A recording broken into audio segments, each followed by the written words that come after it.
Türkiye tabii kurulduğu günden bu yana, hatta 1915 yılında yapılan Ermeni tehciri ve Ermenilere yönelik zorla kaybettirme olaylarından bugüne ve özellikle yakın tarih olarak değerlendirdiğimiz 90'lı yıllarda zorla kaybettirme suçlamalarıyla anılan bir ülke ve bu gözaltında zorla kaybettirme yargılamalarında ne yazık ki bir cezasızlık politikasını devam ettiren bir durumda. Buna dair devletin yapmış olduğu somut bir yargılama ve cezalandırma olmadığı için de 30 yıldan bu yana Galatasaray Meydanı'nda, Diyarbakır Koşu Yolu'nda, Batman'da, Yüksekova'da kayıp yakınlarının akıbetini sormaya devam ediyor. Bizler de İnsan Hakları Derneği olarak bu kayıp yakınlarının adalet arayışlarının her zaman yanında olduk. Devletin cezasızlık politikasından vazgeçerek gözaltında zorla kaybedilenlerin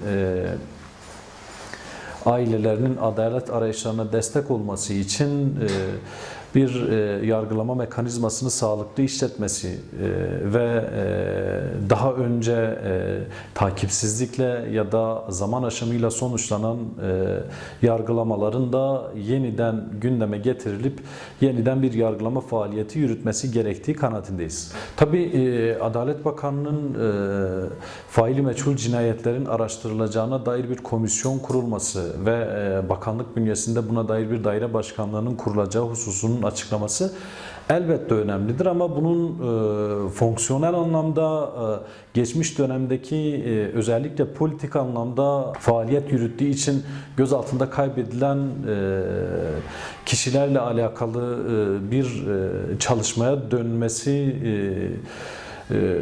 gerçek anlamda olacak mı olmayacak mı bunu zaman gösterecek. Ama şöyle de bir durum var. Sayın Akın Gürlek'in açıklamasından kısa bir süre sonra dar geçit olayıyla alakalı zaman aşımından kaynaklı olarak mahkeme bir düşme kararı verdi.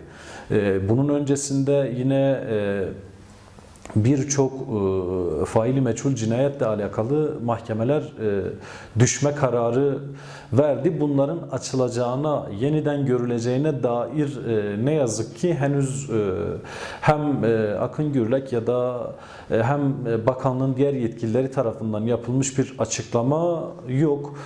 Umuyoruz ki bu daire başkanlığı veya bu komisyon politik nedenlerden kaynaklı olarak gözaltında kaybedilen ve faili meçhul kalan cinayetlerde araştırılır.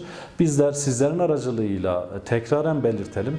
Bu komisyonun ya da bu daire başkanlığının çalışmalarına destek vermek için biz İnsan Hakları Derneği olarak her zaman hazırız. Evet, zorla kaybettirmeler ve gözaltında kaybetme suçlarının insanlığa karşı suç olarak tanımlanması ve Türk Ceza Kanunu'nda bu şekilde düzenlenmesini biz talep ediyoruz ve zaman aşımı hususu bu suçlar yönünden geçerli olmasın ki bir cezasızlık politikası da bu şekilde önüne geçirebilsin.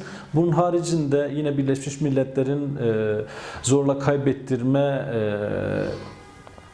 kişilerin zorla kaybettirilmesinin önlenmesine dair sözleşmesine de Türkiye'nin taraf olmasını ve bu sözleşme usullerini yerine getirebilecek, bu sözleşme hükümlerini uygulayabilecek gerekli mekanizmaları kurup uygulamanın önünü açsın talebimizi tekraren yineliyoruz. Ayrıca Avrupa İnsan Hakları Mahkemesi'nin hem Türkiye hem diğer ülkelere dair vermiş olduğu zorla kaybettirilme hususuna ilişkin kararlarında uygulanması gerekmektedir. Tabii ki yürüyen bir toplumsal süreç var. Silahların susması, çatışmaların bitmiş olması, kan dökülmemesi elbette önemlidir. Biz bunun destekçisiyiz. Ancak bu sürecin başarıya ulaşabilmesi ve tüm toplumun bu süreci sağlıklı bir şekilde sahiplenebilmesi için geçmişle yüzleşme, hakikat ve adalet hususlarının da özellikle yetkili taraf olan devlet tarafından sağlanması gerekmektedir. Gözaltında kaybedilen kişilerin ailelerinin 30 yıldan bu yana devam eden adalet arayışlarının sonuca kavuşması ancak devletin ortaya koyabileceği sağlıklı bir pratikle sağlanabilir. Açığa çıkarılabilecek bütün faili meçhul cinayetlerin ve gözaltına kayıpların devlet arşivlerinde bir karşılığı varsa bunların kamuoyuna açılıp açıklanması ve sorumluların yargılanması gerekmektedir. Bunun haricinde ayrıca eğer devletin ve kurumlarının sorumluluğunun olduğu tespit edilirse, bu da yargı makamları tarafından net bir şekilde ortaya konulursa, devletin yıllardan bu yana arayış içerisinde olan ailelerden en yetkili ağızlardan özür dilemesi gerekmektedir ki bir toplumsal barıştan söz edebilelim. Bunun en önemli örneklerinden biri Arjantin'deki Plaza de Mayo anneleridir. O dönemin yetkilileri adalet arayışçılarından ve ailelerinden devletin sorumlu olduğunu, bundan kaynaklı olarak devletin ailelerden özür dilediğini ve gerekli tüm yargılama faaliyetlerinin yapılacağını ifade etti. Aynı şey Türkiye için de geçerli. De bahsettik 1915'ten bu yana özellikle 90'lı yıllarda yaşanan işte gözaltında kaybetme ve kayıplara ilişkin devletin sorumluluğu vardır. Devlet buna ilişkin gerekli yargılama faaliyetlerini yürütüp adalet arayışçılarından da günü geldiğinde özür dilemelidir.